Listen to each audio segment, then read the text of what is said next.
Hello. Thank you for tuning in. My name is Danny, and this is the Common Rule Podcast. Well, all right. Well, it's June, late June, and baseball season is upon us. Here in Phoenix, oddly enough, it has been a mild summer so far. And of course, we have triple degree heat days, but it is, I expected it to be a lot crazier by now. We had a very mild May, and now, come June, I don't think we've had a day over 105 or something like that. And a few days even here in the 90s. So it's a very peculiar summer, to say the least, here in Phoenix. But it is baseball season. And within the next week, it's going to be someone's birthday who drastically changed my life. And actually, me and my brother's life. His name is Fernando Valenzuela. He used to be a pitcher for the Dodgers of Los Angeles in the early 80s, and in through the 90s, he ended up pitching for the Padres and a bunch of other teams. But he became legendary in the early 80s with the Dodgers. He was one of the first, I believe he was the first one to win the Cy Young Award and Rookie of the Year the same season. He's got World Series titles, and he's got a no-hitter to his name. He's just pretty much has had a complete career. Now, what we have to do is kind of think about baseball in a different aspect. Today, baseball isn't really thought of the same way that it has been in the 80s and even before then too. Baseball was huge, and very huge, to the point where maybe what basketball is nowadays, or just very passionate. Everybody loved baseball, and what football is nowadays too, I believe. It wasn't, and I used it wasn't as tribal as those sports are, but it was big. It was rock and roll.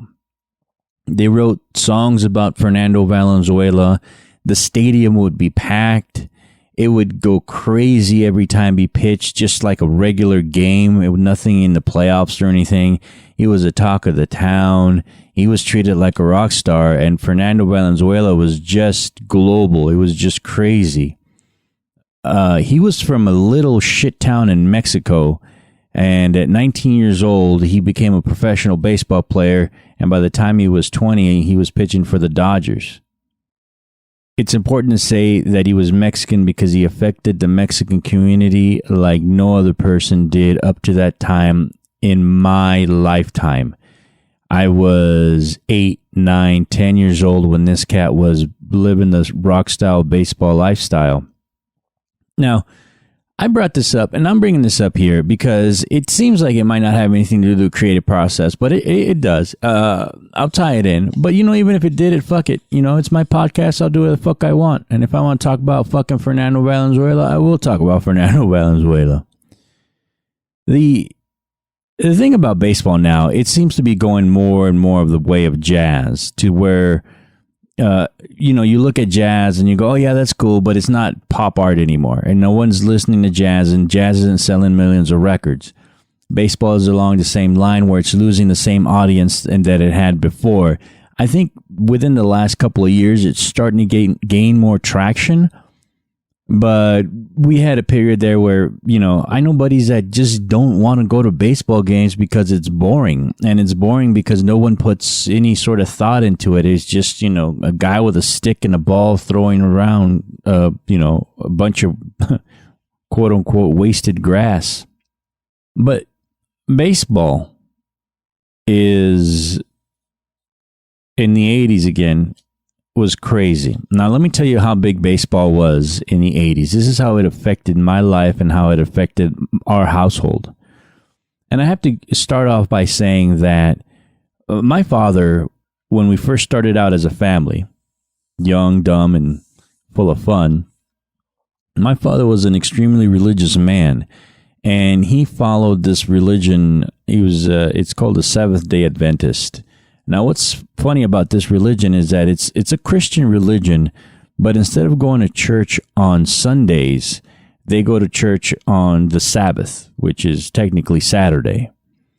So Saturdays were treated as the Sabbath, much like the Jewish Orthodox religion is. You don't pick up the phone, you don't handle money, and you sure shit don't fucking roll on Saturday. From Friday, technically it's Friday sunset till Saturday sunset. You're not supposed to do anything like that except go to church. Fernando Valenzuela comes into the picture here. And I was a good kid. I went to church and did like things like that, but I loved baseball. I started to really love baseball too. But at that time, my father wouldn't really let us play because all the games, well, besides being during the week, you played every single Saturday during the season. And he didn't like that. In rolls in Fernando Valenzuela. And my father somehow gets it in his brain that my brother and I should also be baseball players, and more specifically pitchers. Now, I have to tell you that my father doesn't know a goddamn thing about baseball. He just knows that you throw the ball, you hit the ball, and you catch the ball.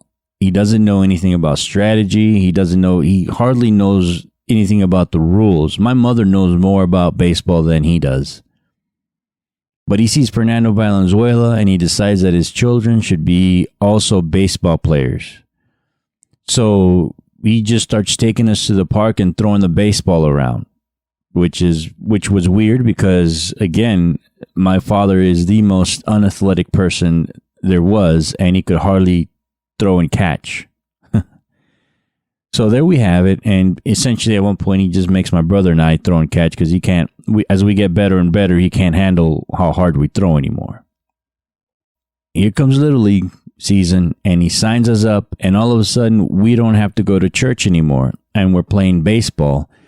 And luckily for my brother and I, we are really good at playing baseball. We excel at it. We become decent pitchers. We become more or less sought after to a certain extent. Fast forward to high school, fast forward to junior college, we're still playing baseball, And I always imagine that if it wasn't for Fernando Valenzuela, my world would not have opened up. I wouldn't have played baseball on Saturdays. I wouldn't have met a bunch of other kids. I wouldn't have been able to get away with a lot of things in high school, and being an athlete opens up the doors. Obviously, I ended up playing football. I ended up, being part of this sports community in a town where, let's just say, it was a very conservative town and borderline racist. The reason my brother and I were more or less welcomed into the community is because we were good athletes. So we were no longer looked at as outsiders, specifically being Mexican in a predominantly white neighborhood, but we were seen as baseball players in a neighborhood that prides itself on its baseball and on its sports and its football and, all that jock of shit, In that era, to say, I was opened up to a bunch of other things as well. Because of football, I was opened up to certain things creatively. And I was opened up to things that I realized that I did not want to do creatively. I got tired of being a jock really quick when the mentality wasn't there. Once I heard Jimi Hendrix, I knew that there was something more to life than just fucking balls and fucking jocks. And I wouldn't have had that without Fernando Valenzuela. It's very odd to me how someone I've never met, I've never spoken to, how that cat, and of course the same goes with Jimi Hendrix, but in a more direct sense, how someone like Fernando Valenzuela impacted my life so strongly. You have to appreciate how much of a religious zealot my father was when we were young. Things changed throughout life, and he ended up rejecting a church because I would say he saw the light. But in those times, if it wasn't for someone like Fernando Valenzuela, I would not have been able to explore being a human being later on in life. And I would have been, who knows how, if I wasn't a jock in high school and junior high, who knows how I would have been treated in that neighborhood. And who knows if I didn't listen to Jimi Hendrix until I was in high school because someone mentioned him and it was like, oh my God, you don't know Jimi Hendrix, this, that, and the other. And this is also a derivative of my father's extreme religious influence in the beginning of life. All we would ever listen to at first was just the Beatles. And until we started hearing hip hop, it was like those Richard Pryor jokes. You get Richard Pryor albums or you get hip hop albums and you would listen to them really low in your room. Or when the old man wasn't around, you'd be able to blast him or out with your friends. It's just something that wasn't allowed. As close to rock and roll as we got was seriously Elvis Presley and the Beatles. And some of you out there are saying, well, that's probably all you need anyway. Well, no, there's a lot more shit than fucking Elvis Presley and the Beatles, believe me. And once I heard Jimi Hendrix, everything opened up for me as far as creatively. I always had a little bit of creative, let's just say, a creative pull in me. And I knew that at one point, I wanted to be a photographer. Another weird thing my father did when he was young is he bought a crazy camera. Well, crazy to him because he never figured out how to use it. It was a fancier camera. It was a great camera. Unfortunately, it got stolen once I moved to Arizona. But at that time, it still worked and it had great lenses. But when I played with it, he was always like, don't play with that camera. You're going to break it. What are you doing? You're wasting film. You're never going to do this. You're never going to do that. Just put the camera down. And it was weird because, he didn't know how to put the camera. But at the same time, he knew that I had interest in it. And he never fucking pushed either one of us to have any sort of artistic sensibility. But even at that age, I knew that, I was very curious about a camera and I was very curious about making photographs.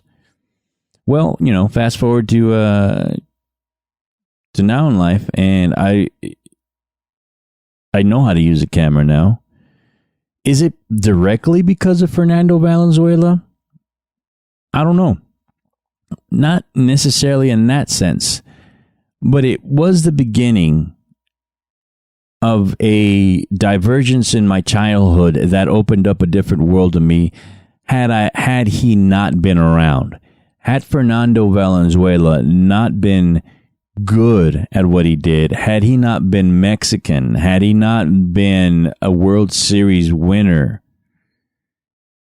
I probably would not be in the position I am today. And that just blows my mind. So when I look back at my creative process and I think about who influences me that has led not by a direct hand on my life, but more as an example as to what you can do as a human being, what you can do as in your craft, I have to think of myself and maybe we should think of ourselves as well, to where maybe we're not impacting someone directly through immediate contact, but maybe our work will reach out to someone and inspire them to be able to come forth and break out of some fucking emotional shell that has been keeping them locked in forever, or some sort of crazy excuses that they may have. And maybe your work out there inspires, and because you continued to create, you've continued to do something despite all these, obstacles of like, oh, I'm not making any money, nobody's giving me any likes, or nobody's doing this, or nobody's doing that. I hope we continue to create for the right reasons, because someday maybe some little kid in a fucked up situation is able to look at your work and go, fuck, the world is a lot bigger than this. All right, so thank you very much for listening. I really appreciate it. Have a great day and enjoy your youth.